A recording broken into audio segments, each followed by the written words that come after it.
Who has the least use for Jeremy Clarkson? What two things come to mind when we think of Jeremy? Top Gear and Brunel. Cars and television is the key. So it's a place that's got no... A place that has almost no cars and no television would have very little use. Yes. Sark. Sark, you're quite right about traffic there, but it does have a lot of television. I mean, it has as much television as any other place. Is it the Channel Island area? It's not the Channel Islands. It's a lot further away. Yes, Bhutan. Bhutan is the right answer. Well done. It is the kingdom. You've certainly got a point there. Except... they have got television. In 1999? Yeah. It's where they're doing all the television surveys to find out, has television actually had an effect? It's completely wrecked the place. It's absolutely ruined it. It's gone from people going all day to just sitting around stabbing one another, wearing perfume and drinking Coca-Cola and wanting to be American. And parking fees have now been introduced as well. In the first Bhutan? time. It has no traffic lights in the whole of the kingdom. Where is it? It's sort of between China and India in the Himalayas. India has no speed limits. India has no speed limits. And every car in India, within 5 years of it being bought, will be involved in a fatal road accident. The UK, on the other hand, has the highest number of car thefts in the world. My motorbike was stolen 2 weeks ago. Bummer. It's a black Suzuki DR60. N441YKP. You should do the whole police press conference bit and say, now this bike thief knows who he is. I've got an American cousin who's a doctor, and he was visiting me in London at the time when I used to ride a motorbike, and he didn't know this, and we were meeting in a restaurant. He saw me checking in my skid lid, as we biker boys call them. Helmet, he said, "Oh, I didn't know you rode a bike." And I said, "Yeah." He said, "Oh, do you know what we call bike riders at the the trauma department of the Roosevelt Hospital?" I said, "No." He said, "Donors." That was one thing. And then, literally 2 days later, a friend of mine was talking about her aunt who was at Moorfields Eye Hospital. And she was going to have a cataract operation or a corneal graft or one of those things. And the chap came in, the consultant, and said, "No, Mrs. Alton," he said, "I'm sure you've heard about it. We're going to cut out that nasty old lens, a cloudy old lens. We're going to sew in a nice, bright, fresh new one. It's a very simple operation. It only takes a few hours and you'll be out and you'll be seeing wonderfully." He said, "The only trouble is, I'm afraid, we don't have any donor eyes in at the moment." But he looked at the window and said, "But it's raining, so it shouldn't be too long." Actually meant it.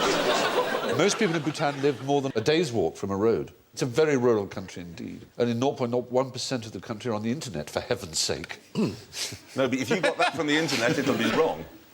Yeah. Yes. Every single one of the 247 billion facts on the internet is wrong.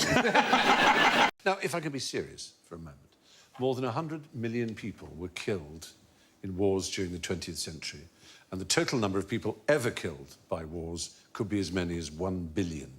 Einstein described war as a cloak that covers acts of murder, and Antoine de Saint-Exupéry called it a disease like typhus. With all that in mind, here is my question to you. Why did Hitler have such a silly moustache? Thank God for that. I thought I was on the wrong show for a minute. Well, very serious. I'm sure you'd agree with my description of war there, wouldn't you, I Sheila? would absolutely. This is a difficult show for me to be on because I'm a Quaker pacifist. So I'm not an ideal person. Were you born a Quaker? No, I wasn't. I was a Quaker by convincement, as they call it. Is that what it's called? Yeah. And because my family, the Fry family, were very early Quakers. Of course they all were. the way, Of course they were. It's a very admirable thing, and the pacifism is taken very seriously, isn't it? Yeah. Well, it's a lovely thing until Hitler comes along, and then it's not much use. Well, if we'd have done something about it before Hitler came along, then maybe it would. Shaved his moustache And I off. think the reason he had that moustache is he was probably a fan of Oliver Hardy. Ah, well, it's certainly true that they were popular in the 20s and increasingly in the 30s. Well, Charlie Chaplin, of course, is best known. But supposedly Hitler changed from what was a relatively bushy moustache. You may have seen a famous photograph of him as a Gefreiter, a corporal in the First World War. There he is on the left. But there are a couple of stories. No one's quite sure which is true. There was a fellow who served with him, Alexander Moritz Fry, great-uncle Alexander. He was in the same regiment in the First World War as Hitler, and he said that Hitler trimmed it into the familiar toothbrush in order to fit into the gas mask properly. Oh. Fry's account is controversial, apparently.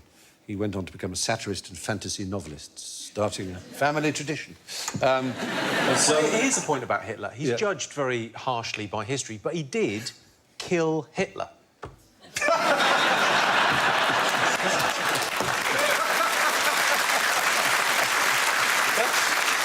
I can't take that away from you, Jimmy. Credit when credit is due. No, it's true. Some historians believe that Hitler only adopted the moustache in 1919, and his sister-in-law, who lived in Liverpool...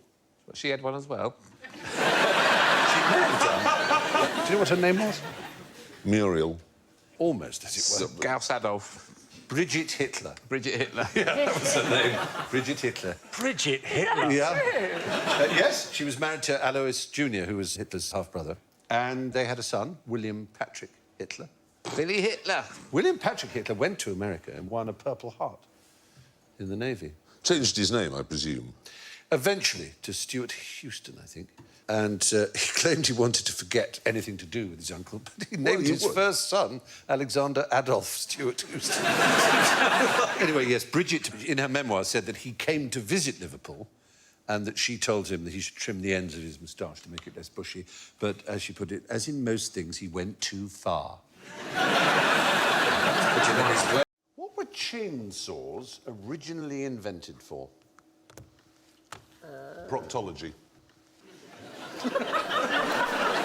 Wow. That's scary. Yeah, that's a... Slicing an arse in half. Yeah. Well, you know, you were in the right area, I have to say. What? I mean, Really? Circumcision. Well, what I mean is, you began straight away with medicine. You didn't say trees or, you know, cutting down cutting off off legs. buildings. Like bones and... Bones is the right answer. Yes, in particular, it was a rather unpleasant procedure. It Oh, was don't. It'll be a boy thing against a girl thing. It Well, will not be. against, you know. Well, no, It's doctors trying to help. Oh, I know what it is. I know what it is. It'll be a boy thinking a woman's taking far too long over labour, going, oh, I can't stand all that panting. I know, we'll get a chainsaw, just cut that baby out. That's what it is. But you know, you're absolutely right.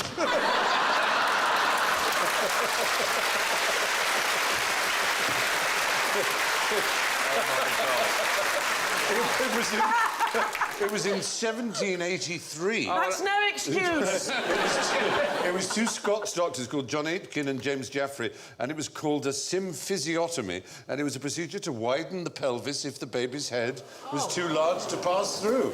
Oh, can you hear the high tone of all those sighs? About this picture. It's a bit eye-watering. It's a ladies' ward, so of course there is some baking going on. Yes. On the left. Cake display cakes. And I tell you what, Buns in the oven, Stephen. You see what I did there? Buns in the oven. they didn't really, darling. I'm afraid they did. When I say chainsaw, it was literally a chain. It was like a watch chain, in fact. Ah, right. It was like an up and down. lumberjack giving it... It's a boy! They hadn't yet invented the internal combustion engine. And caesarean sections. Caesarean sections have replaced the same idea. That Phew. Yes, quite, exactly. It's It's a bit of a relief. To do the caesarean section, I think.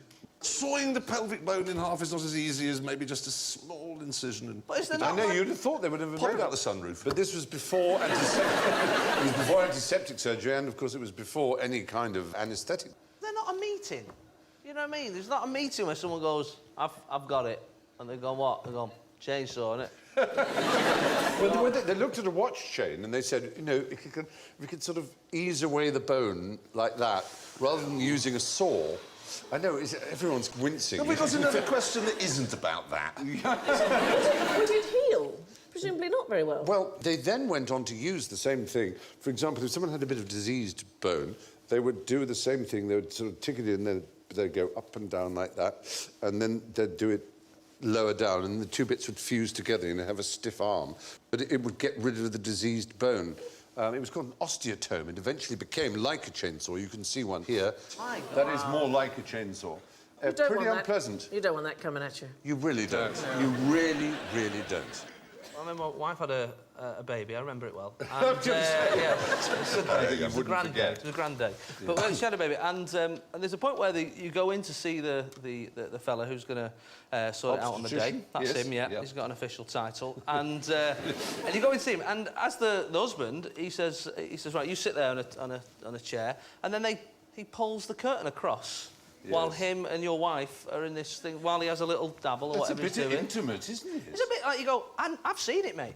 Do you know what I mean? There's nothing... This is why we're here. Well, you don't look when that happens, though, do you, at the moment of conception? Do you actually have a look? You're looking into... Surely. Sorry. Stephen doesn't need to know, Jason. He doesn't need to know. You're gazing lovingly into her eyes. Gazing lovingly at the Born Identity, which is still on the television. As you reach for your drink. What do you think, darling, that he's got a periscope at the moment? I'm sorry. I don't know why you and I are having this conversation.